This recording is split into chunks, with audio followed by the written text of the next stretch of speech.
Welcome back to Gameflix and Chill. I'm Nick. This is Dante. We're going to be talking a little bit of Star Wars today. We do apologize for this being and coming out probably a little late. We usually do try to target a Monday release for this thing, but I got sick with COVID. I've been dodging this shit for about 3 years, and it finally it caught up with me. So had to postpone. We normally record on Saturdays, right? Yeah, Saturdays. We normally record on Saturdays and then upload Monday morning, but we were unable to do that. So we're recording on a Tuesday and uploading on a Wednesday. So all that means is we're going to have two episodes even closer together because we're going to have this one's going to come out probably tomorrow morning. And then we're going to record again on Saturday, and that'll be uploaded on Monday. We still got to figure out what we're going to talk about on that one, but we can find some stuff. There's always something. Yeah. I'm gonna start this one off strong. I'm gonna state right now the three newest movies are complete dog shit.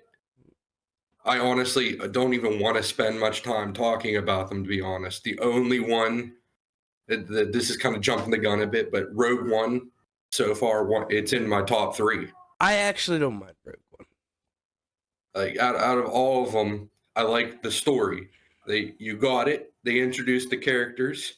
They did the plot. They killed all the characters. Movie's done. That little That is stand true. done. They did kill like everybody right off the bat. Look, I know you said you're jumping the gun, and that's beautiful, but let's start off with something a little easy before I start opening my can of worms with that whole era. What was the first Star Wars movie, like your first exposure to the franchise? It was Attack of the Clones. Really? So that was the first piece of Star Wars media you ever saw? Yep. Yeah, okay, that tracks. While definitely not my favorite of the prequels, I respect it more than you saying that you were a Jar Jar Binks fanboy. I respect it much more than saying, "Oh, dude, I saw Phantom Menace and I saw Jar Jar and I was just fucking hooked," you know? Because let's be honest, we all fucking hate Jar Jar. Nah. You don't hate Jar Jar. I don't hate Jar Jar. I think I think he's playing a long game. You're a Darth Jar Jar believer. Darth Jar Jar, yeah. Dude.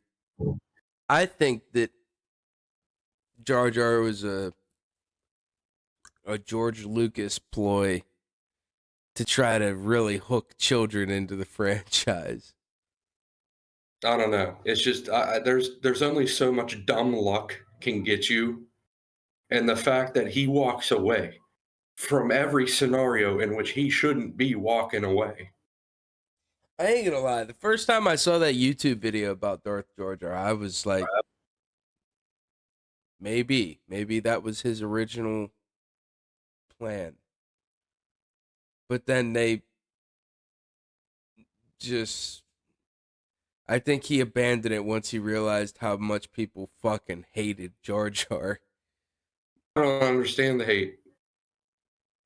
I just think he's stupid. I can see why. Don't get me wrong, but I don't understand the hate for the character. I just think for me, he's annoying. It's the high pitched voice, the way he speaks. Like, I would rather listen to Yoda talk me through masturbation. I don't know. Yoda on ketamine would probably be pretty damn good at it. Jesus Christ. Here we go. It's always a banger podcast. But anyway, my first exposure to Star Wars, I can still remember this vividly. In fact,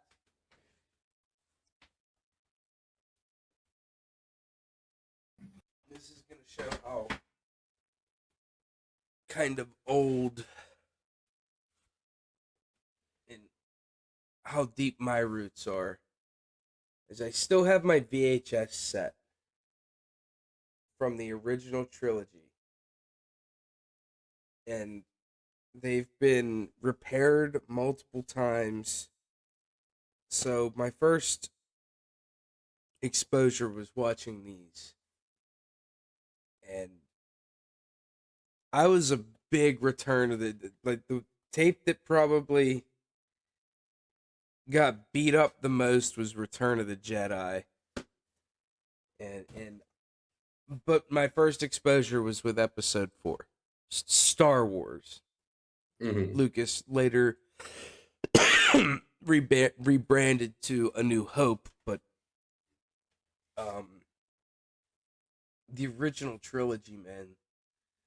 And recently, I've even tried to because there was still one tape in here that was broke, so I recently tried to cut and resplice the tape because it's still the only way that I can watch original cuts right now before George Lucas went in and did all the CGI enhancements, and they have the original Boba Fett voice actor in this version. And so like I'm an original trilogy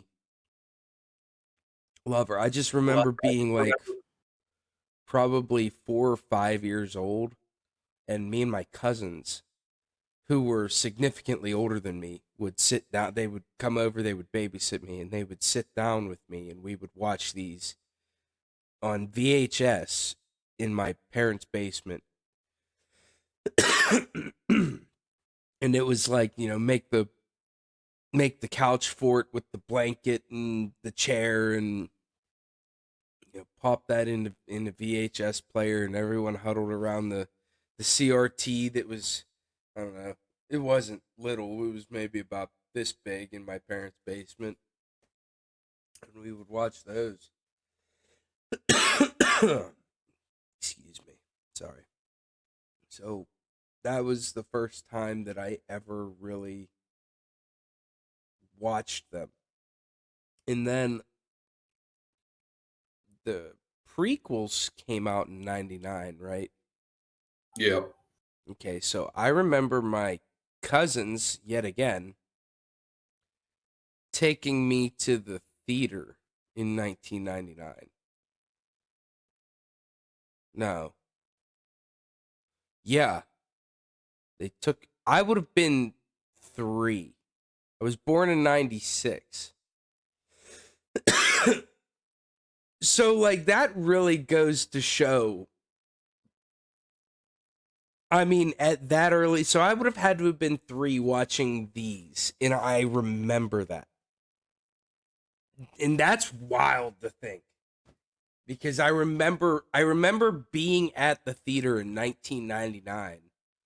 I don't remember, but you know how like you remember like little bits and pieces of your childhood, like those early. I don't know if that's just me, but like I remember little bits and pieces of those like early stages of my childhood. I don't remember like whole ass memories, but like I remember being at the fucking theater, and I remember watching parts of the movie, but I don't remember like all of it, I guess. But and the same thing goes with like watching these when I was a kid. Like I remember watching them at a very young age. And I somewhere I still have episode 1 Phantom Menace on VHS still. And cuz that's how long ago that was.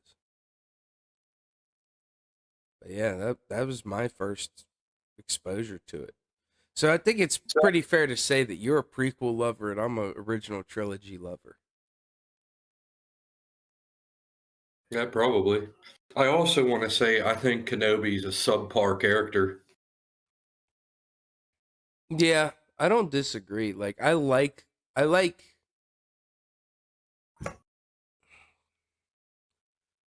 See, I always felt like that his character in the original trilogy was a little bit rushed, and that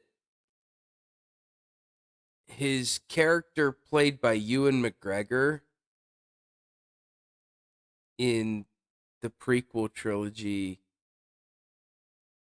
he seems just like they always just went off of, oh hey, remember Obi-Wan Kenobi from the original trilogy? Well, this was him young. And in the original trilogy, or the prequel, um he's just fucking cocky and arrogant. And I don't really like that about him. Like, I would say the best version of Obi-Wan Kenobi is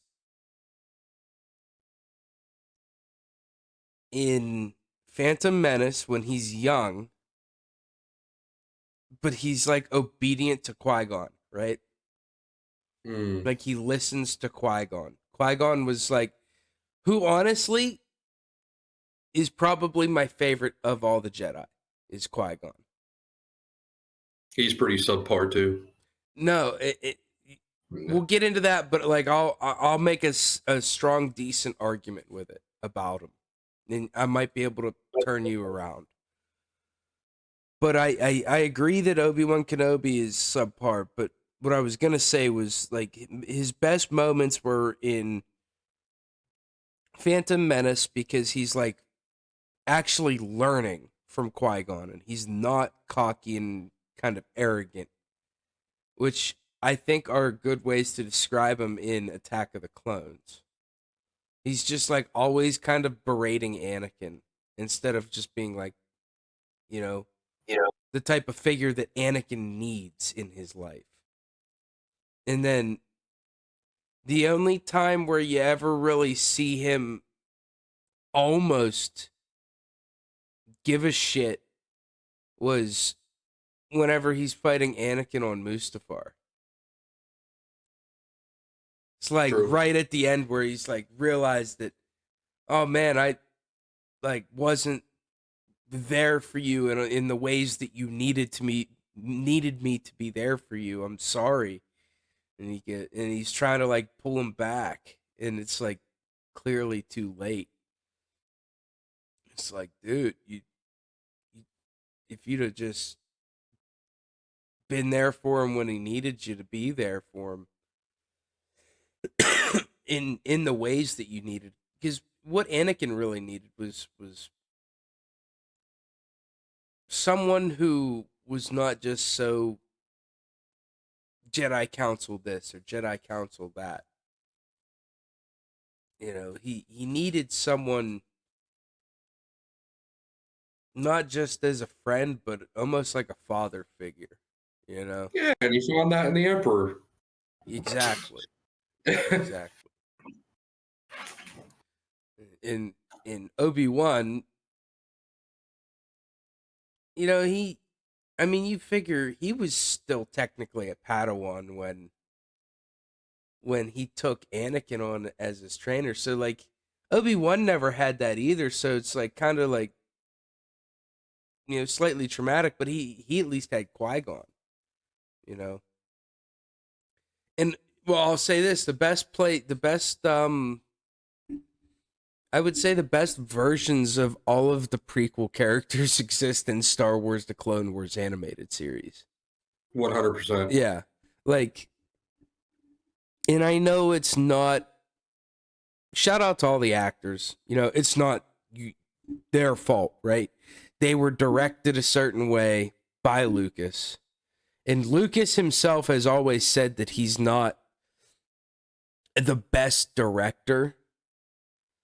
And I think that goes to show with, you know, the original trilogy, because I think he only directed A New Hope, right? I don't I even know if believe he so. did that. I think he only did one. 20th Century Lucasfilm production. written and directed by George Lucas. So yeah, I'm almost certain he only did A New Hope, and then he was just executive producer on all the other ones, and he wrote them obviously, but like,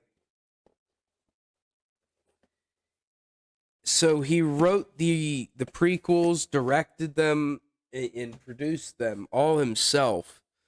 And he's openly said that he's not the best director simply because he nitpicks everything he does. I mean, case in point, that he went through digitally remastered, added a bunch of CGI garbage to the original trilogy. And there's some things I like about that, but just totally removing whole certain scenes, and I can't fucking stand it. But um where was I going with this? So he's openly said he's not a good director. So he directed all of the actors in characters to act a certain way. Like Hayden Christensen, yeah, he's young. His acting skills probably weren't the best. Same with Natalie Portman. They were young. They were fucking kids whenever they got casted for this shit, you know? Yeah. And so Anakin is always like portrayed like this whining little meh. And they don't ever really get to show you his, him actually caring about something. He's written always in like a selfish manner, like a teenager. But it's almost like you were portraying someone that's slightly too old. You as someone who's slightly too old to pass as like a teenager, portraying a teenager, I think just felt a little weird. You know? I don't know. Like the scene in Attack of the Clones where he's like, it's Obi-Wan, he's holding me back, and he throws the thing. I mean, the dude just lost his mother. You'd think he'd be a little bit less lashing out at Obi-Wan and more like, I mean, he slaughtered an entire group of fucking sand people. Not just the men, but the women and the children too. I mean, come on, brother. And Padme's just like, oh, he's so brave. Like, no, dude, that's the making of that's a psychopath. And she's just like, I love him. Well, that is a true. I don't know, dude. Yeah. I don't know. I want to say of the one that you love the most, the prequel trilogy, the movie that you love the most, is it Attack? Yeah. Okay. Yeah, well, that's I mean, if we're talking about the original 6, yeah, it'd be Attack. Huh. Because it's not my least favorite, but it's right there with it. But I'd have to say my favorite, we'll say this, my favorite of the prequel trilogy is still Revenge of the Sith. And I just love, it's like that there's tragedy about to strike, right? You know the outcome, and that's one thing I will say George Lucas did a great job with. You know the outcome, but we are still, like, we know Anakin turns into Darth Vader, right? We know Obi-Wan goes into hiding. What? We know Padme. Hold on a second. For the audio listeners, he's fucking with me. Yeah, so we know Padme has Luke and Leia, and they all have to go into hiding, and we know that Yoda survives. Something happens that all the Jedi, because we see like these massive amounts of Jedi, and then in the original trilogies we see 2 Jedi. something happens that essentially make the Jedi go extinct. We know all of this stuff happens. It's just like, how does it happen? And George Lucas still finds ways to surprise us with how that happens. The original trilogy is very much a downfall, right? A downfall of society, a downfall of the Jedi, a downfall of Anakin. You know, it's truly a tragedy. Have I ever told you the story of Darth Plagueis the Wise? Yeah. There's Star Wars lore. One underappreciated thing, jumping slightly away from the movies. Star Killer. I to this day he needs to get moved back into canon and just have him in there. Just That's a have him hot do take. something. That's a hot take. I think Eh, that if they were to uh shout out Sam, I'm pretty sure it's what, Sam Whitaker, right? Yeah, He's the guy that plays him. That guy is a true fan who just like he's living the dream, man. Who lived the dream. Christ, because he was Star Killer. And he voices animated Maul. yeah. It's like he's a fan. He loves Star Wars, and he just like got the opportunity. He got the job. I like Star Killer as a game, you know, in Force Unleashed. I just obviously I don't think he fits in canon, right? Because to have someone be that powerful, it makes a fun video game, but it makes a broken canon character Oh, so you when kind you of mean like Darth Vader, who was supposed to be the all powerful, the one above the rest, but didn't reach his full potential. Star well, Killer hit his full potential. he couldn't reach his full potential. That's true. So One of like his clones. I think that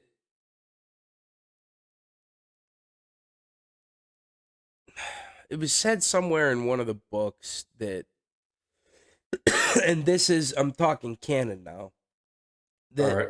Darth Vader would only ever to grow to become about 80% of Palpatine's power because of his limitations through his suit and all of his cybernetics. All of his cybernetics were very clunky. Like there was input delay. There he was lagging, bro. Like he would Yeah. have to think about a movement leagues before he would actually have to make it. So the fact that he was as deadly as he was in lightsaber combat, he also had to change his lightsaber style a lot. He had to go from I think form 3 to form 5 in lightsaber combat. And That's not great. cuz if you ever look, Anakin was always a very one-handed, you know, swooping up behind the back. It was form 3. In form 5, he actually elongated his lightsaber to kind of protect his vital his life support systems as Vader. So he assumed like a one hand or a two-handed, more of like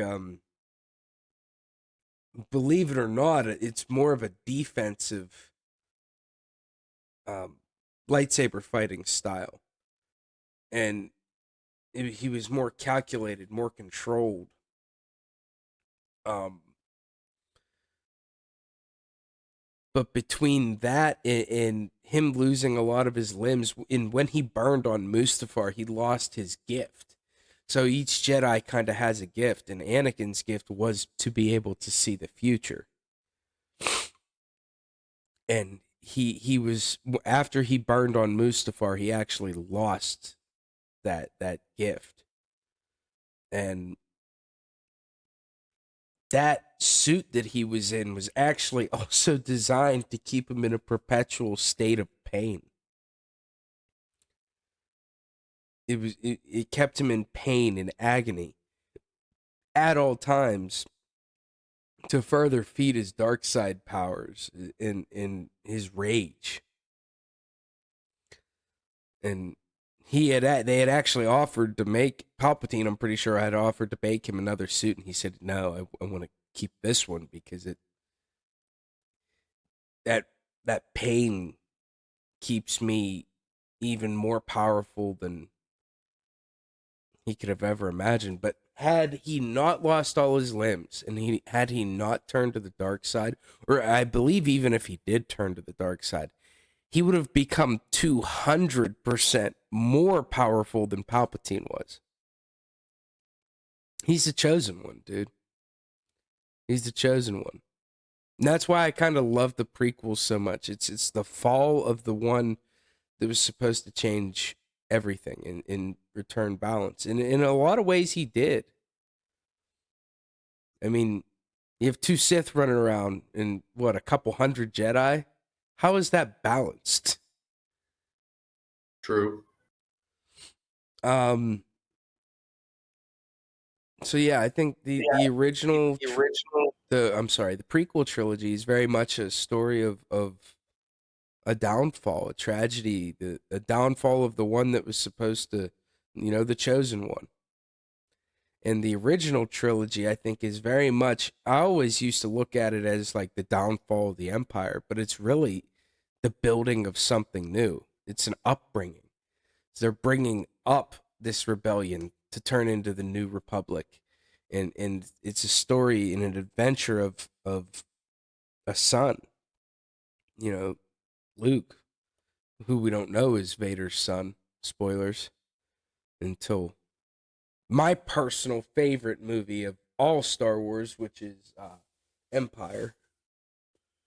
But it's just a story of an adventure of someone learning their abilities and creating this rebellion, or not creating, but fighting in this rebellion and tearing down the Empire and building something new and becoming what his father could never be.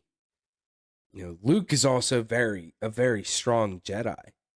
But I think if who's your pick? Fucking peak of power Luke or peak of power Anakin? I'm talking Anakin, not Vader. I'm gonna.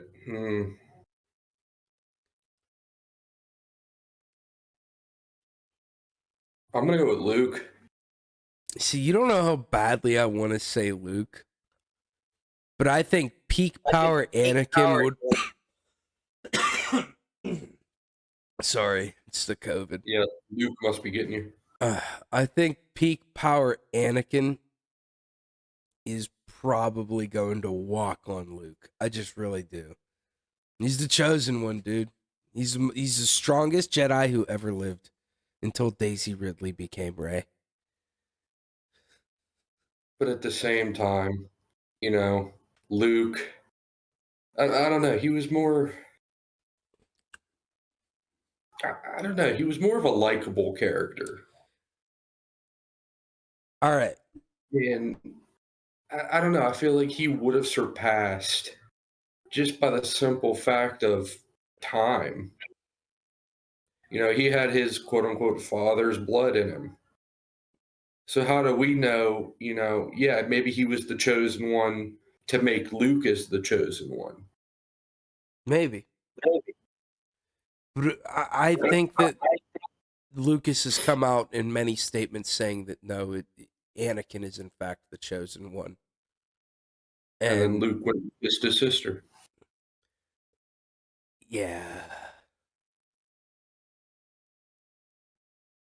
Maybe he was the chosen one. Everyone always brings that that up. Lucas did have a plan. I just think the reason I don't know. I'm not going to say I understand what George Lucas was thinking, cuz I really don't when it comes to that part of Star Wars. Like I'm not like he had an idea for how he wanted his trilogies to be laid out, right? But I'm guessing that idea came after he wrote Episode 4, Star Wars, the first one,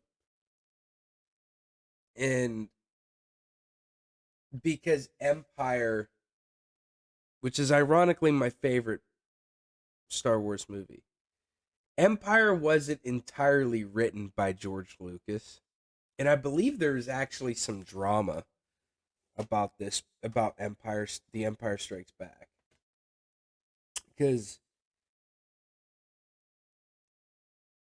it was a story written by George Lucas, but I'm pretty sure it was just kind of like tweaked in, and George was executive producer because it's edited or credited as a screenplay by Lee Brackett and Lawrence Kasdan, and it was directed by Ivan Kershner and produced by Gary Kurtz. So like there were so many other people in the pot there writing that story with Lucas that I mean I don't know. I don't know why Luke has to kiss his sister. That's all I'm saying. It's the most uncomfortable part of Star Wars. And people just kind of turn the other cheek to it. I mean, that and the Youngling Massacre 3000. That never happened. It happened, dude. We never saw confirmation. Exactly. We You never don't know. Okay, did you watch the Kenobi series? No. Okay. We get a little confirmation. Oh. No spoilers, but we get some confirmation in that. Mm, I won't tell you how. Yeah. the typical what murder? I didn't see it. It was a deep I don't fake. know. It was a deep fake that did that. It wasn't Anakin. It had to have been. It was somebody else. Have you watched Ahsoka? I have. Dude. That is probably some of the best. Have you gotten through it? Have I? I got to the point where Ahsoka and quote unquote Anakin are kind of battling it out, and Okay. Before we get into that, I want to go back and make my case and point, or my case about why Qui-Gon is probably my favorite of the Jedi. Because I know I said I was going to do that. Qui-Gon is my favorite of the Jedi because he is a Jedi master, but told them he doesn't want a seat on the council because he believed that the Jedi have become too dogmatic. You know, that they are too close to following the rules. They are either this way or no way at all. And they have also become too political. They've closely entangled themselves into the Senate, to the Republic. And they have become, instead of keepers of peace, which they were supposed to be, people that are making decisions in lieu of peace, So he very much doesn't agree with the direction of the Jedi Council, and he was always considered kind of like a black sheep, and in many ways was the perfect person to train Anakin. And had he trained Anakin, he would not have turned to the dark side. wrong. No, dude. Qui-Gon was he much like there was before Disney did their thing with Luke. Luke was kind of like a gray Jedi, where he allowed emotion and he allowed attachment, but he did not allow emotion and attachment to control his actions.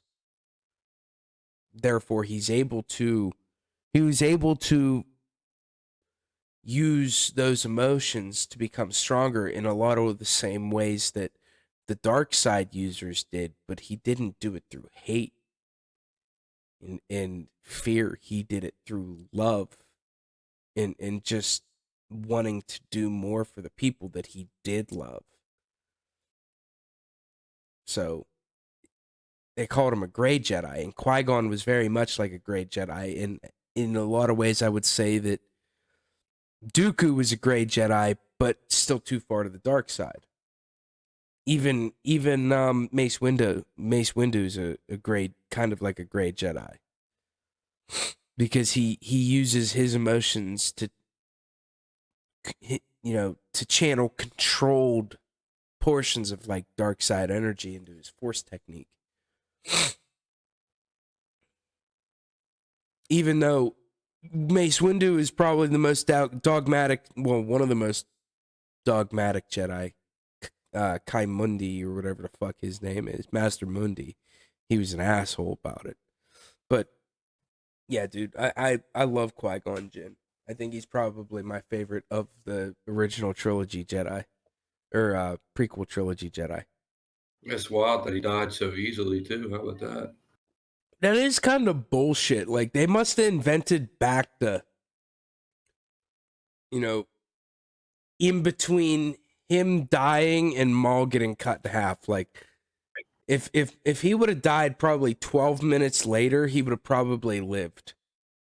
Yeah. With how many people have been stabbed by lightsabers the same way he was killed and lived, it's kind of insane, right? Yeah, did you see?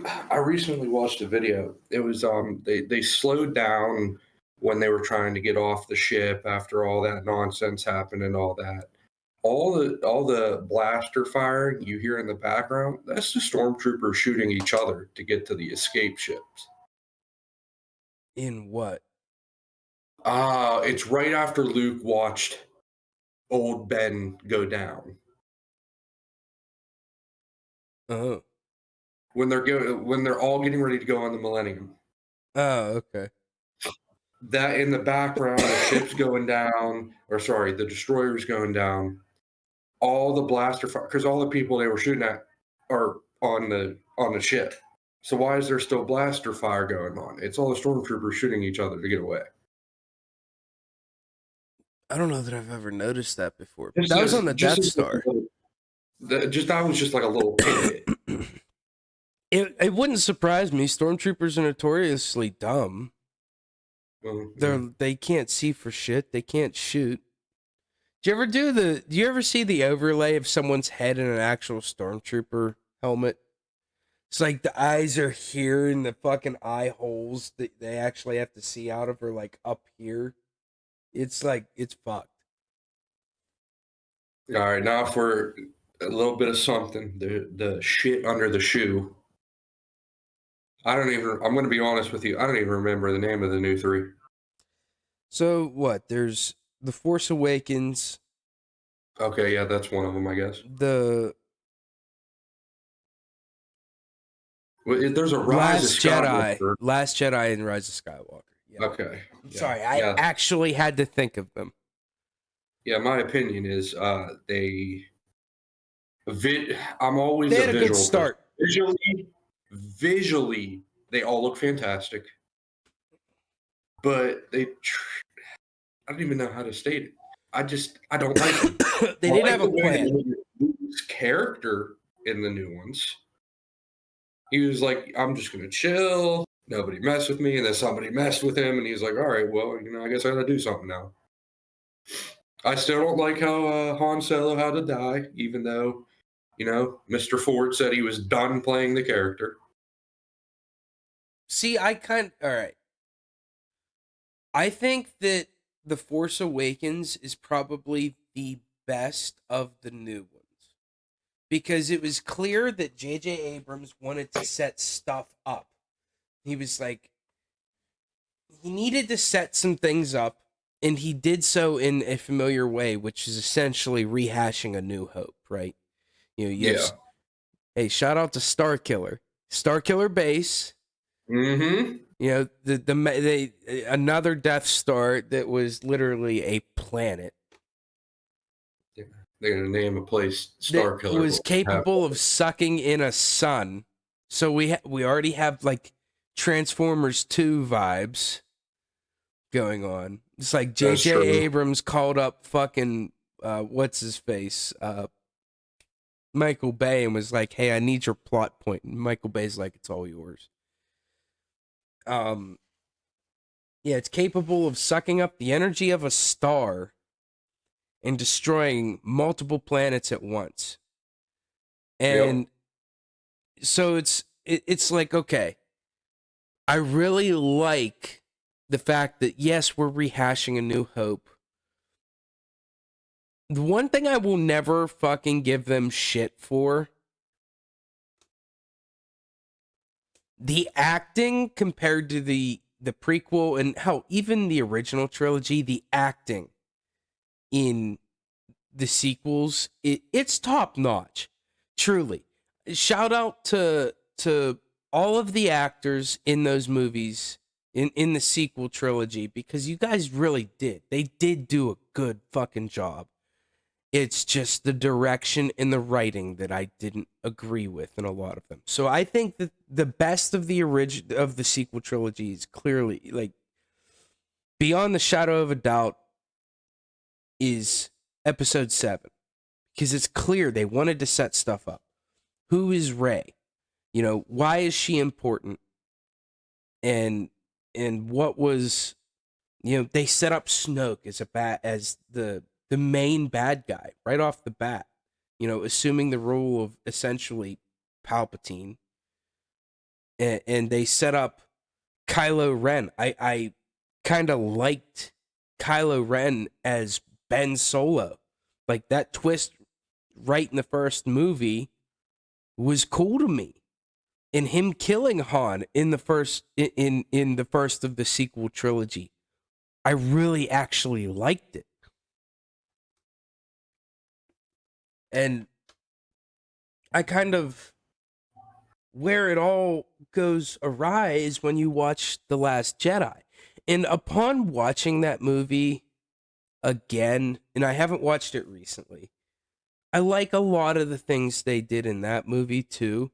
I personally think they should have killed Carrie Fisher. I mean, rest in peace, Carrie Fisher. You know, it's a shame that Princess Leia, you know, unfortunately died before they could wrap up the sequel trilogy. But they had the perfect opportunity to do it. And I just, where it all goes awry is in Rian Johnson's movie, The Last Jedi. Because he takes all of those cool things that the Star Wars community was cooking, and he just yeets it out a window.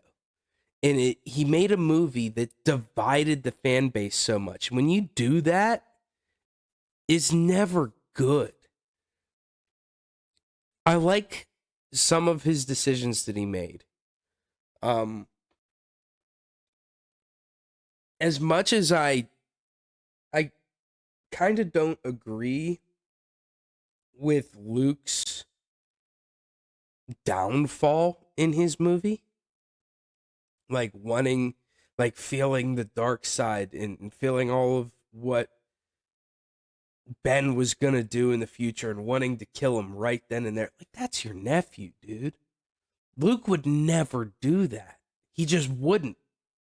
Because at this point in time, Luke is just, he's a gray Jedi. He's everything that the Jedi Order was without their weaknesses. And he would have never tried to attack Ben. And he would have never pushed Ben further. He would have never been the one to push Ben to the dark side. So that's where I start to disagree with it. The whole fucking, I don't like the whole connection that Daisy Ridley has to Ben Solo, to Kylo Ren. I don't like the fact that they just killed Snoke without, and created this massive void in okay, who's the bad guy then? In a lot of not Brian Johnson, Jesus Christ, that's That's fucking AC/DC. Ryan Johnson is. I don't like a lot of the decisions that he made that forced probably the worst Star Wars movie of all time to be made, which is The Rise of Skywalker. It's not that I don't.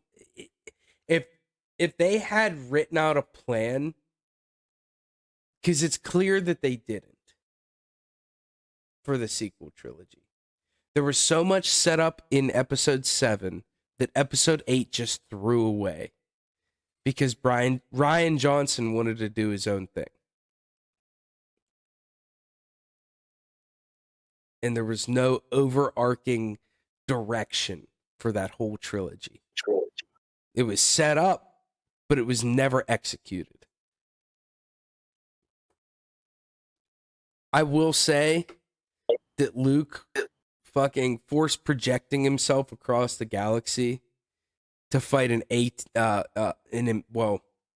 Imperial Walker, essentially a beefed up Imperial Walker, that was sick. I thought I highly enjoyed that scene, and Luke just fucking dusting his nephew was so cool. And the whole movie is literally just like a long chase scene. I don't like the whole Admiral, what is it, Holdo, the purple-haired lady. Yeah. I don't like the whole hyperspace. Let's just set the cruiser to launch into hyperspace at Snoke's ship. I don't like that at all, because that's not how hyperspace works. Hyperspace works by creating there's hyperspace lanes and shit, right? And you essentially you're going through wormholes, and you're going fast enough that you can access these lanes. In I don't know. It's like, and it creates this idea of like, okay, well, if they made a Death Star twice, why didn't they just hyperspace a ship right into it? Like, nobody else had that idea before. True. And why was she so against telling people what her plan was to take down Snoke's ship? Right? It's just little things like that poke holes in it, and people don't want to see those holes. So I like a lot of the stuff Ryan Johnson did in those movies, but what he did was he really just wrote Abrams back into a corner in the last movie, and the last movie turned out the way it did was because of Ryan Johnson. He didn't want to follow the plan that was laid out. He just wanted to do his own thing. And I don't hate The Last Jedi as much as I did when I first watched it now, but I still think that more could have been done, and more could have been planned out to prevent those things from happening. And I think a lot of that falls down to, the producer, which is Kathleen Kennedy. I'm not going to this isn't just going to be another 20 minutes of me shitting on Kathleen Kennedy, because I don't think that gets us very far. But I just think that they could have done more to plan it out better. And bringing back the Emperor off screen in a Fortnite event to try to salvage your trilogy, just such a fucking cop-out move. Like, there's no way that fucking dude survived being thrown down a fucking reactor shaft. There's just no way. And I know they tried to explain it away in cloning, and Snoke was a failed clone of Emperor Palpatine or whatever, because he'd been. If you watch The Bad Batch, a lot of what they were trying to do was just explain a lot of how they held the Kaminoans after they destroyed Camino. And spoilers, they destroyed Camino in the Bad Batch, by the way. Come on. Sorry for that spoiler, but they take what's left of the Kaminoans and they pretty much, the Emperor wanted them to refocus instead of making clone troopers. The Emperor wanted them to focus trying to clone people that are force sensitive so that the Emperor could be cloned, all so that they can explain how he comes back in The Rise of Skywalker. But yeah, that's my hot take, is I actually like a lot of the things The Last Jedi did, but I don't like how The Last Jedi kind of forced J.J. Abrams into a corner for the last movie. I feel like if they would have done more standalone movies based off of how much Star Wars information and lore there is out there, and then went back into the next part of the series. Yeah, just it's all about the timing. They were trying to pump out, we got the new trilogy. We got to pump it out year after year. No. Take a pause after the first one, get Rogue, get one more. In that time, you have enough time to really look over how the second one will go. And then do the same thing right after the second one. There's so much you could do.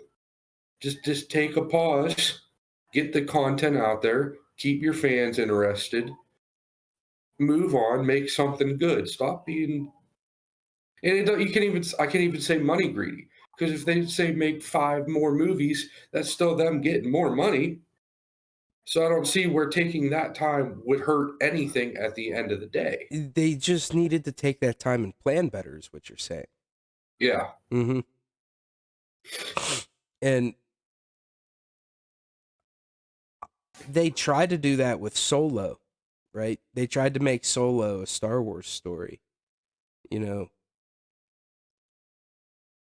But that movie flopped, and it wasn't because Solo's a bad movie. Actually, I watch Solo now, and I think it's actually kind of a fun heist style movie. And I think it failed because you divided the fan base, and a lot of the fan base was not happy with how The Last Jedi turned out. They didn't go see Solo. They boycotted it. They didn't want to go watch it because of what they did with The Last Jedi. True. So it just goes to show that your fans are, you don't ever want to betray your fans the way that they did with The Last Jedi. Let's take it back some now. Let's talk about the Clone Wars animated series, dude. Peak. And you got 100. me into that. You got me into the animated series because when that was on Cartoon Network originally, right? Cartoon Network. Yep. I won't lie, a lot of it is just fun filler, but the overall story of the Clone Wars series is really, really fucking good.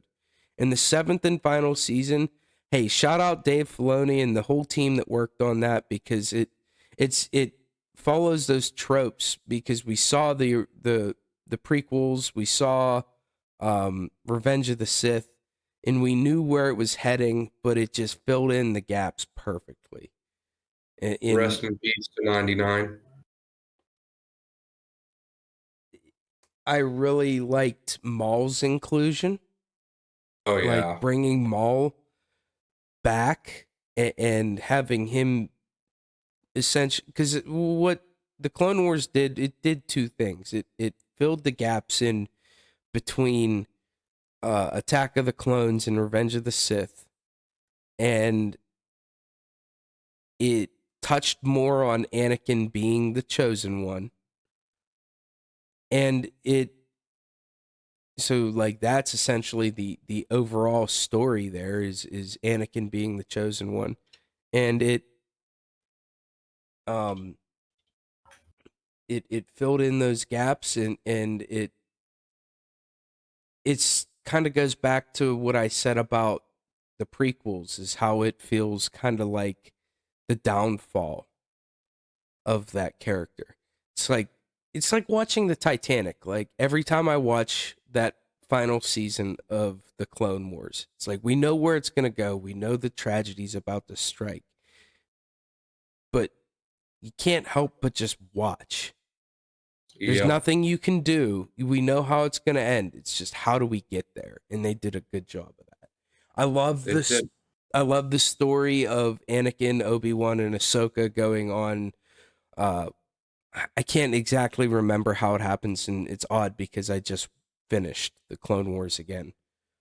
But they end up on that planet with the father, the son, and the daughter, which are like Yeah, yeah, the oh I can't Mortis gods, I believe is what they're yeah, called. But yep. like that, dude, more of that. And that story, that sub arc, the father, the son, and the daughter. If you look at what George Lucas's original plans for his three trilogies that he was going to make prior to him selling to Disney, the first trilogy that he wrote was about the son. The second trilogy he wrote was about the father. Third trilogy was going to be all about Leia. It was going to be about the daughter. And it wasn't. We had Rey. But, you know, like I understand, like your characters are significantly older, which is why I think it would have been a lot more fun to see, instead of Disney just going in and creating the First Order, in a sense, like the new Empire, whatever the fuck you want to call it, the First Order. If they would have wrote that story about Leia, you know, let us see this new republic that they built and show the downfall of that new republic, which is what Dave Filoni's trying to do right now with Ahsoka, with the Mandalorian, with all of that. He's going to try to fill in a lot of those gaps between Return of the Jedi and The Force Awakens. Mm. But have you watched Rebels? No, wait. I think I've watched some of it, but not all of it. Rebels touches even further onto the ideology of like the Mortis gods and shit, and the world between worlds. Okay. Which, if you're watching Ahsoka right now, you're gonna see the world between worlds. My big thing, I talk about it all the time. I still want some sort of standalone thing about Bane and the rule of two. Yeah, like that's where I'd like to see Star Wars really start to go. Is instead of continuing to go forward, I'd like them to go back. Show us Old Republic. Yeah. Show us some of the older things that happened outside of like what they call the Skywalker saga. And show us, you know, the old whenever they were really starting to understand hyperspace. Show us the hyperspace wars. Show us the old Jedi order. You know, before they became so dogmatic and so intertwined with the Grand Republic. That is just something that I would love to see. I don't know that we ever will, but I just think that that would be way cooler than, you know, whatever it is that they're going forward with. Um, but yeah, so you've to touch back to the whole Mortis Gods thing. Those episodes in the Clone Wars where the brother kills the sister and it creates an imbalance in the force, and the father's dying, and the only person that can control the brother and the sister is Anakin. That just further proves my point that Anakin is the chosen one. And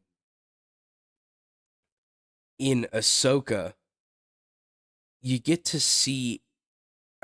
I'm assuming, like you said, I'm assuming you've got this far, but you get to see Anakin really come into the role of the father because he's fallen from grace and he's come back and he's capable of, especially in Ahsoka, he's capable of being both Vader and Anakin. Finally, he's finally balanced, and I think you can see it in scenes of him, the scene of him fighting Ahsoka when he's teaching her a lesson, where he can switch between Vader and Anakin. He's become that being, that all powerful being. He's reached his full potential. And in a lot of ways, he needed to become Vader so that he himself could find that balance. And I just think that's so poetic. That is. But um yeah, I know we're just kind of bullshitting at this point, but hey, that's what Game Flicks and Chill is all about. That's why I kind of wanted to do this episode, because I knew that we could just sit and talk about Star Wars for, I mean, we're going on an hour here and I don't even think we're close to being done. Nah. Um out of Okay, have you played let's get off this topic for a little bit. Have you played the Jedi Survivor games? Played the first one, not the second. Okay. I love Cal Kestis. I fucking love him, dude. He's probably my favorite Disney thing that they've done. Okay. And I don't know. I think I'm just extremely biased because as much as I didn't necessarily like the game, I do think story wise it had a extremely well planned out story. It was in itself good. I think I'm just too biased to really say, hey, yeah, if this is you something. if you like the story in the first one, play the second one. Oh my god. I mean, even just in form of gameplay, dude, it is so fucking good. There are moments in that game, in set pieces in that game, that rival that one Titanfall 2 mission that everyone praises, where you're like phasing in and out of reality. Mhm. There are just moments that wow. And I liked Jedi um Fallen Order because it tells a story of a Jedi that survived Order 66 and how he went into hiding, and how he like pushed himself away from the Force to try to stay hidden, and how he had to like relearn becoming a Jedi. In Jedi Survivor, it's not like you don't come back into Jedi Survivor and lose all of the progress that you made in Fallen Order. You come in and you're still building on your character. And that's one of the things I really praise Jedi Survivor for. And I I think, dude, if you haven't played it, you got to play it. Get Todd to buy it for you. Uh, I'll certainly try. Dude, it is good. I love the dude. They get deeper into the witches of Dathomir, the Night Oh, Sisters. They okay. get Hold deeper on a into that. second. I That's know one of my you'll favorite fucking like arcs. it. That's why I'm surprised you haven't played it. That's one of my favorite arcs. Taking it back to the Clone Wars when we Yep. saw the Maul and Savage arc. That's Yeah. still to this day is one of my favorite arcs out of it. Yep. I I loved the Maul and Savage arc, and the him fighting Maul fighting the Emperor at the end of that arc. Yeah, So upon my last watch of the Clone Wars, I think the Emperor kidnapped Maul again and kept him in like some prison somewhere, because there was a line in the final season of the Clone Wars where he's talking to Death Watch, which are the rogue Mandalorians that like Yeah, broke off yeah. from Satine. Not Satine. Uh, Is it Satine? Obi-Wan's yeah, love interest. yeah. I think it's Satine. Yeah, it's That Satine. sounds right. Not Yeah, Sabine. Sabine is Rebels and in Ahsoka. But yeah, Duchess Satine. They believed that Duchess Satine was way too much of a pacifist, and that so they like broke off from the main government of Mandalore and then came back and took it over with Maul using all the crime syndicates that Maul had kind of unified to take back over the planet. And there was a line where Maul was talking to Death Watch and said, "You broke me out of that prison," or something along those lines. And then Maul came back and rolled over Mandalore up until I believe Revenge of the Sith happened. And then the Republic invaded Mandalore, and which is how um the Empire had such a strong foothold in Mandalore, which you'll see if you watch The Mandalorian. Have you watched Mandalorian? I watched the first season. Okay. If you watch season 2 and 3, it gets even further into that. Season 3 is kind of like of the Mandalorian. Season 2 was peak Mandalorian. Um,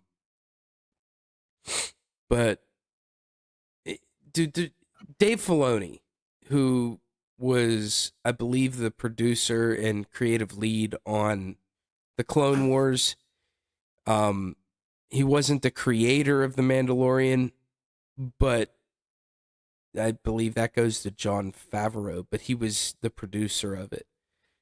Dave Filoni loves Mandalore. That's like his favorite corner of Star Wars, and he does so much with Mandalore. You can see it in the Clone Wars, in the Mandalorian. You can see it everywhere he touches. And I think that he's currently working on like finishing that Mandalorian arc, you know, and Yeah. uh, all right, let's talk about another thing that you and I fucking you and I bonded over. All right, pull it out. Let's You know where I'm gonna go. 100%. All Star right, Wars so battle. Battlefront. Yeah, Dude, Battlefront 2 on the PlayStation 2. I remember being a kid, me, you, and Dan. And I believe we would split screen and one of us would just hand the controller off to the other guy. And we used to that's sit in exactly that it. little fucking dank part of my basement. We had this tube TV up on a table, and we had like a recliner in like a little fucking love seat. And it was cold as hell down there, and we just always had fucking blankets, and we were down there playing Battlefront. We were playing Galactic Conquest, and we would Yeah, split screen co-op with 3 people. Just one guy would pass the controller around. We'd take turns conquering the galaxy and all the different eras. And dude, I have such fond memories of just playing that game. And the only unfond memories I have is every time I had to get in a pilot seat because I couldn't do shit. I was the pilot. I was the wheelman. Yeah, we'd have to do a space battle, and ironically, the best way to handle the pilot missions was always to land in the enemy ship and take the whole Yep, thing out every time. from within. You go in, you take out the engines, you take out the targeting systems, you take out life support systems, and then you go to the outside of the ship, and then you start taking out the bridge and stuff. that was that was so much fun playing that game. And there was so much story in that Yeah, game as you played, because I remember playing, you got to play as Vader's Fist, the 501st, which were the people that the regiment of clone troopers that went to the Jedi Temple and stuff. Do you Yeah. remember, dude? Do you remember the mission inside? It was on Coruscant. You went into the Jedi Temple and you were playing as clone troopers, and you were just, a Jedi would spawn, and you would have to fight all the fucking Jedi as you were Yeah. taking over the temple, dude. One thing I wish EA would have probably brought back in Battlefront 2, but the the remakes that they made in 2015 and 2018, they just didn't live up to the originals. I mean, visually they were gorgeous, but Yeah. Yeah. they were all designed as just multiplayer games. Essentially, Star Wars Battlefield was the Yep. better way to describe it, not necessarily Battlefront. And the first one was good for what it was. It was locked into original trilogy content. And I mean, by far the best modes to play on the original were heroes versus villains, which I Yes. think got reworked in Battlefront 2 and became just a sweat fest. Um, just those games did not live up No. to the originals. And I mean, Battlefront 2, I mean, a lot of controversy. Battlefront 2 single handedly got rid of loot boxes in video games. You know, it got rid of Yeah. the gambling mechanic. And because so much of the game was tied to microtransactions, and so much of the progression was tied to those microtransactions. Honestly, if EA hadn't made those games, I'd say that people would still, I mean, there's still a hardcore fan base that plays Battlefront 2, um, 2018, but it's Yeah. All not, 120 of them. yeah, quite literally, even when that game was in full swing, you'd get into lobbies and you're fighting the same fucking 15 sweaty people every game because the game was just that dead because of how EA had treated it. And it's just a Yeah. shame. And I Respawn is owned by EA, and I think they have a couple I think they have a game in the works right now, which is it was revealed what, a year or so ago. Star Wars Outlaws, I think is what it's called. Yeah. Yeah. Correct me if I'm wrong, but I believe that does take place prior to the Grand Republic. I'm pretty sure it does. From what I've heard, I yeah. I don't know, but I think, but there you go again. You're in it's a single player game. We haven't had a good multiplayer Star Wars Battlefront experience since 2018. And what that game turned into after they reworked it honestly wasn't bad, but so much of the progression system was still tied to that loot box mechanic that it was hard to salvage it. It took them almost a year to rework it, and by that point your player base was gone, and now the game is what it is. It's just a relic of that era of gaming. True. Um, I just remember such outcry for change. And by the time they were able to get the change to happen, EA had pulled so much funding, and Disney was not happy with how EA handled Battlefront 2. So it is very unlikely that we'll see a Battlefront 3 ever, unless they can somehow sign another deal with so it was, what, 2015 was Battlefront 1. I believe they signed a 10-year deal with EA for their games. And I believe this Star Wars Outlaw is going to be made by Ubisoft. So maybe they found a way out of that deal. But it would still be nice if they could find someone to make a Battlefront 3 IP, but we probably won't see it till 2028. I know a 20 good company. It's Activision. I just They're hit my pretty my good with desk. their third games. You couldn't tell Modern Warfare 3. They probably do pretty good with Battlefront 3. Because at least we know it would be shit, but people would play it. I think that if I think Activision would be the last one I would want to be making a deal for Star Wars with. Honestly, look what Respawn did with Titanfall and True. Titanfall 2. And you already have a Star Wars team for Jedi Survivor and Jedi um, Fallen Order. I think you give, I mean, that's still EA, but I think a lot of the developers at Respawn, Respawn very much, I think, gets to kind of, yeah, their parent company is EA, but I think that Respawn kind of gets to do what they want to do because their track record is so good. I mean, you have That's true. Apex, you have the Titanfall series, which RIP Titanfall, but I think if there was a studio instead of Dice, right? Because Dice is very much uh in a lot of ways it's Dice is to EA as Infinity Ward is to Activision.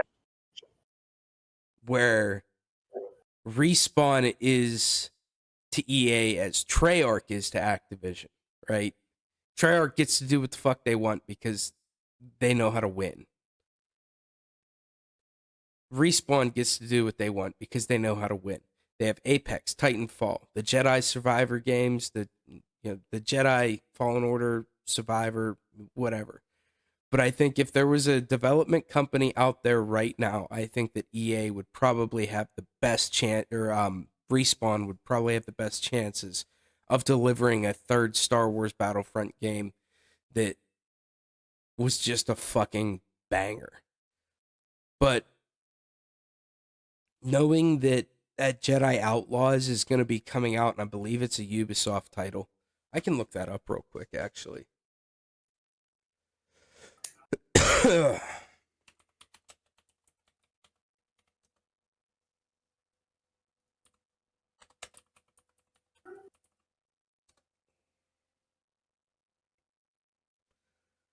Star Wars Outlaws is an upcoming action adventure game set in the Star Wars universe developed by Massive Entertainment, published by Ubisoft. Yeah, so it's Massive Entertainment's making Outlaws, published by Ubisoft under Lucasfilm Games licensing. R.I.P. LucasArts too. Yeah, Oh, dude, have you played the new it's well, I guess it's not new anymore, but it's the most recent Lego Star Wars? I haven't. Dude, I got to play it. I bought it for my sister. My sister is 12, so I figured she'd like it, and there's a way that if there's a way that I can get her converted into Star Wars, I thought that might be the best way to do it. That is a way. But I want to play it only because I've heard nothing but good things about it. And how it took those original Lego Star Wars games and all the things that you could do in those and just made it better. But that's another game I just wanted to play. Haven't had time. So it's like on the backlog. Let's go and jump straight into Star Wars Galaxy of Heroes, the mobile game. That I haven't. I didn't even know that existed till now. yeah, I played it for like 2 years straight. It was bad. It was bad. Best mobile game, Marvel Snap. Nah, Bro, I'm a Marvel Snap nerd. I mean it's not bad. It's fun. It really is fun. But we're getting into a different can of worms. We're not going to open that one. That one's a 6-hour conversation, if not more. Yeah, we can talk all about Marvel, but not on this podcast. Not on this episode. Maybe that's maybe a couple weeks down the line. I don't know how much Marvel you've actually watched, but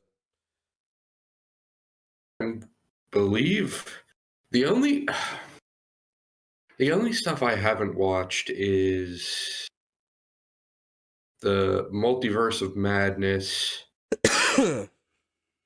Uh, so pretty much everything that came out in Phase 4.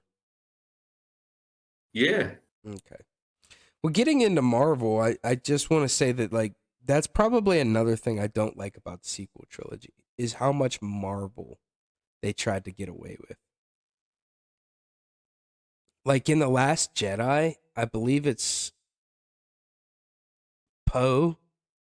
I think the character's name is Poe Dameron. yeah. The pilot, the ace pilot. Dude, he literally makes a yo mama joke in the first 5 minutes of the film.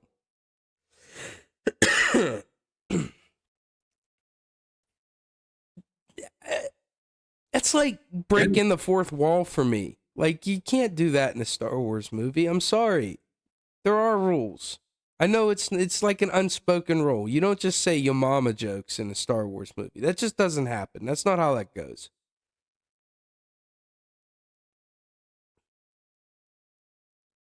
Yeah. I think the best little one-liners in Star Wars are prime example, episode 4, A New Hope, where they're going down into the detention area and Han is on like the comm link and someone from whatever gets on the comm link and is asking him. He goes, "What's going on down there?" And Han grabs the comm link and he goes, "No, we're all fine here. We're all fine. Everything's fine. How are you?"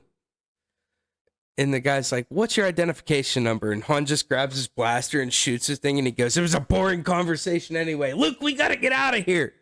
Like, that is the style of comedy that should be in Star Wars. Not the, well, your mom's fat. Am I talking to so and so? This is a message from your mother.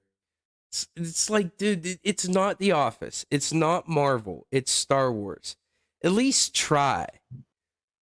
yeah, You know, you just tried to get an easy laugh from a Yo Mama joke. And I remember sitting in theaters and just, when that movie came out, I remember sitting in the theater and just feeling like, oh boy, someone wrote this, someone wrote that, and they just don't get it. They don't get Star Wars. you know the And one thing I did like, and it goes right back to Rogue One, the portrayal of when the Death Star shot the planet, and you saw the point of view of the beam coming dude, down. That was. I agree. I thought that was like, and that wasn't even full power of the Death Star. Mhm. Like, I really liked Rogue One, and if you haven't gotten an opportunity to watch Andor, I recommend watching it. Because I thoroughly enjoyed the entirety of that Disney Plus series. I loved Andor. I couldn't tell you why. I'm sorry. I think my medicine's wearing off. But I loved Andor because it was the character Cassian Andor from Rogue One, but takes place before Rogue One happens. And it Okay. just goes to show it goes to show like the little guy, like what they really thought of the Empire. And there's a lot of almost like to the level of politics that Lucas wanted us to care about in the prequel trilogy, but done way, way better, in my opinion. People said it was boring, but like I actually kind of quite liked Quite that liked that aspect of aspect of. Andor. Um, but yeah, from let's rate the movies now. We've gone off on quite a few tangents. Um, I would have to say bottom of my list is definitely Rise of Skywalker. All right, I agree to that one. The next thing right after that would be probably an Phantom Menace. I would have to say Rise of Skywalker, Phantom Menace, then hmm, Last Jedi, Okay. Okay. Attack of the Clones, Hmm. probably Return of the Jedi.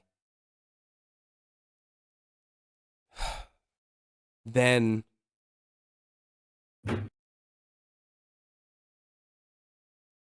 oh no. Be a lot easier with With the like a list tier pulled up. list. Yeah. Uh hold on.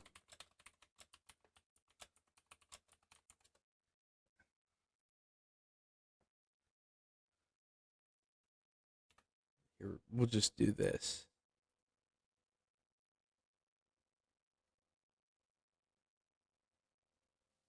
So I'd probably put where is it?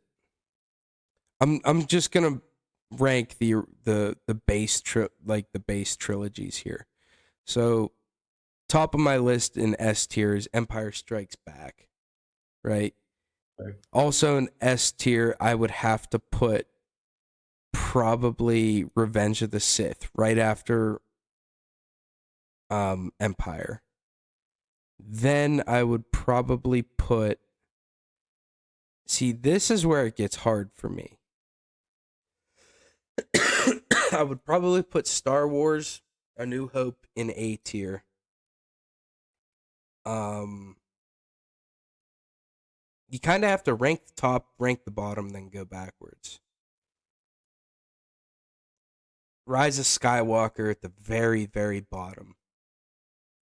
Episode 1 right above it. Then I would probably put The Last Jedi above Episode 1, but still in that same tier. Then, oh, you know what? No. I have to do it like this, which I know you can't see this. If I turned on screen sharing, I'm pretty sure it would fuck up our cameras. But I would put Attack of the Clones. I'm sorry, I know it's your favorite, but I gotta do it. Attack of the Clones would probably end up right next to Rise of Skywalker. It's just my least favorite one. I just can't put it next to. What the dirtiest movie there is. I know. That's where it gets hard. That's just And I'd put disrespectful. Return of the Jedi there and there, and then I'm left with Solo: A Star Wars Story and Rogue One, which I think I'm gonna put in just B tier. Both of them, because they're not bad films. I think they were just. I think Rogue One makes A New Hope more important, and I think Solo: A Star Wars Story is just. You know what? No, I'll put episode. I'm gonna switch episode 2 and episode 1. So I'll put episode 2 up there with The Last Jedi. I won't put it next to Rise of Skywalker. And then I'll put episode 1 next to Rise of Skywalker. Because if I'm going to watch one of either episode 1 or episode 2, I think I'm going to pick to watch episode 2 again over episode 1. Yeah. But yeah, that's my tier list. I'd say Empire, Revenge of the Sith in A tier, A New Hope, or Empire and Revenge of the Sith in S tier, A New Hope in A tier, Return of the Jedi starts off with B tier, and then right next to Return of the Jedi is Episode 7, The Force Awakens. The two solo Star Wars story movies, which are Solo and Rogue One. C tier, I have Episode 2 and The Last Jedi, and then in D tier, I have The Rise of Skywalker and Phantom Menace. All right. Rise of Skywalker. Honestly, if I could make a whole nother tier called F tier dog shit, I would put Rise of Skywalker in that tier, which I'm pretty sure I can, but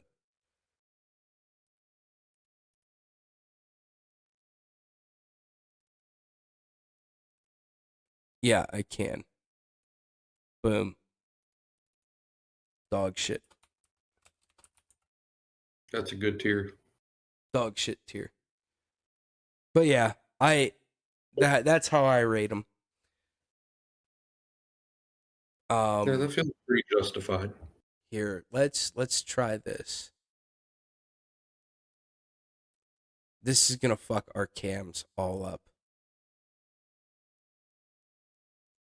Probably.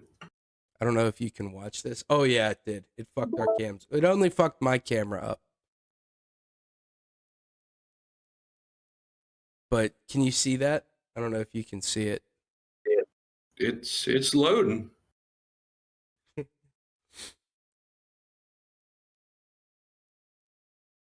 So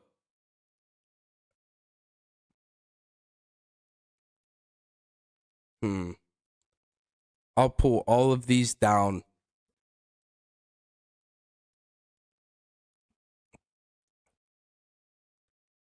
And I'm gonna ask you to rank them now.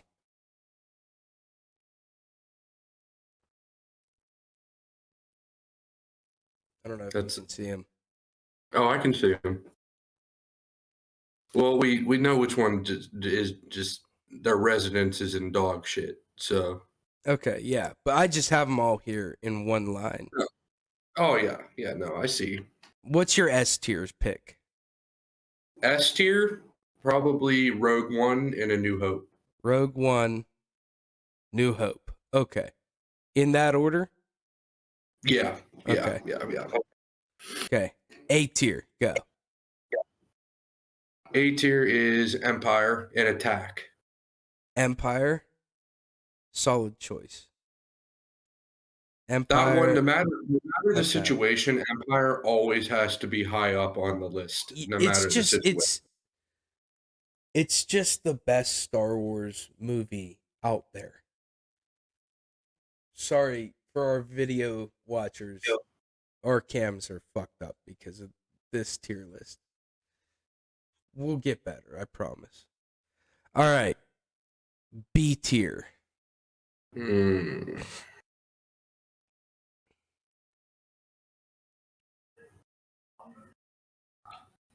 this is tough. I know. It's tough. It's supposed to be tough.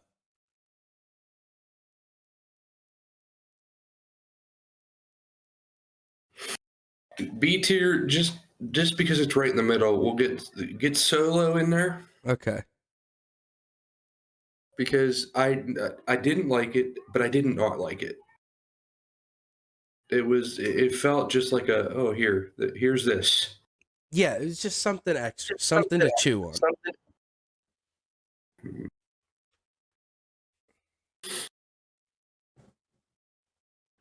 Oh, well, I'm not gonna go down. So put Revenge up in A. Revenge in A. Okay. Yeah. After Attack. Before Attack. Before Attack. Gotcha. All right, so you're left with, well, the one that we know is going to stay there is this one. Yeah, that one doesn't need to be spoken. Episode 1, The Last Jedi, Rise of Skywalker, and Return of the Jedi. You have 4. Hmm. Put episode 1 in D tier. Respectable. Hmm. For nostalgia, for story nostalgia and all that, Last Jedi in C tier. Okay. So now you're Now I at have Force Awakens and Return.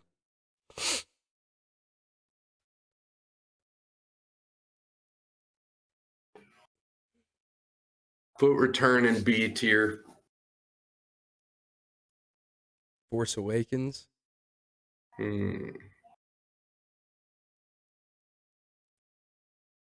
Also in D tier. Okay. I don't totally disagree with your list either, though, you know? I think that you and I have pretty similar picks. I mean, yeah, we switched some stuff around. So you're the biggest difference right now is that you have attack higher than I do, and pretty much everything else falls right where it is, right where we Yeah. wanted it. Like your A tier and S tier are just switched for me. That's a respectable list. That's a respectable list. All right, now here's the fun time. The next step in this episode. All right, go ahead and gather all 400 known characters in the Star Wars universe. We're and we'll not rank doing them. that. We're not. We're just not. I'm telling you right now, we're not doing that. You don't want another 6 hours in? No, we have an hour and 40 minutes already. But I think that, Jesus. dude, but that's the thing. We're fans. We can just sit here and talk about this. We can just sit here and yap about Star Oh. Wars. And Top it's clone trooper. Is it Rex? top clone trooper. Yeah, it's Rex. Yeah. Hands down, Okay. Rex. I mean, it's I was gonna say, undeniably Rex. I liked Cody. He just doesn't get it. He doesn't get any screen time. He gets some in Clone Wars, but it's not nearly as much as Rex gets. You know, Rex is always there. Rex. And just the fact in that final episode when Rex started to turn over and then kind of he came back to fought us. it, dude. I was like, oh, there and it then is. Ahsoka removed his inhibitor chip. Man, such a strong. And then he continues to fight in spoilers, but like he's in the Bad Batch too, and he's fighting to get clone troopers who don't believe and like don't support how the Empire forced them to execute the Jedi. He's fighting to get them out of the Empire. Dude, such a best clone trooper out there. I mean, you have clone what is it? Clone Force 99 or whatever the hell it is, which is the Bad Batch. And then if you haven't watched Rebels, teensy spoiler, it's not like a major spoiler, but he's in Rebels too. And I never really got the hate for Rebels. Like, it wasn't the Clone Wars, but it was still cool to watch. I think a lot of the hate came for Rebels because Disney canceled the Clone Wars, and Dave Filoni was like, okay, well, if you want to let me finish the Clone Wars, let me start this new thing. And he uses a lot of his characters from the Clone Wars in Rebels, along with new characters that he made for Disney's new shoot-off. And then finally, we got that 7th and final season of Clone Wars, which just tied a bow on everything oh so perfectly. That's true. Oh, I didn't get to show you this. I'm sorry. For the audio listeners, I apologize. What I'm pulling out is the Lego Boba Fett kit. Dude. Looks pretty good. yeah, there are certain, so Lego has this helmet kit, and they have um I have a stormtrooper, I have Commander Rex, and I have Boba Fett right now, and I'm like collecting them and building them as I go. Um Boba Fett getting harder and harder to find because Lego discontinued it. But I have a couple other ones that I want to get. The one is so expensive. It's the TIE pilot that has like the fucking tubes coming off of his mask and they go like down. Okay. Yeah. $240 for like a 700 piece Lego kit. I know that like a lot of these Lego kits, because they're discontinued, are expensive. Like the Death Star costs like almost $2,000. But for a helmet kit that is this big, for the audio listener, I apologize. It's not very big that I'm showing. For a Lego kit, 700 pieces, roughly. $236 before tax is fucking insane. I want it so badly, though. But yeah. There's just so much we love about Star Wars, and we just kind of wanted to sit here and talk about this for a while. But we're at an hour and 42 minutes, and I think that is plenty long enough for our podcast. Probably longer than most people will sit and listen, but we just wanted to talk about it. It's time to do a tier list for every clone trooper. No. We'll start at 0 and go the whole way to 3 million. No. All right. It was just a suggestion. Yeah. I'm going to veto that one. All right. Well, thank you all for listening. Thank you all for watching. We're going to try to get this up and live tomorrow, so that'll be Wednesday. I'm sorry for all of his wrong opinions on the matter. I'm sorry that Dante thinks Qui-Gon Jinn is overappreciated Jedi. Jar Jar Binks. Darth Jar Jar all the way. S+ tier. Yeah. Well, we'll catch you in the next one.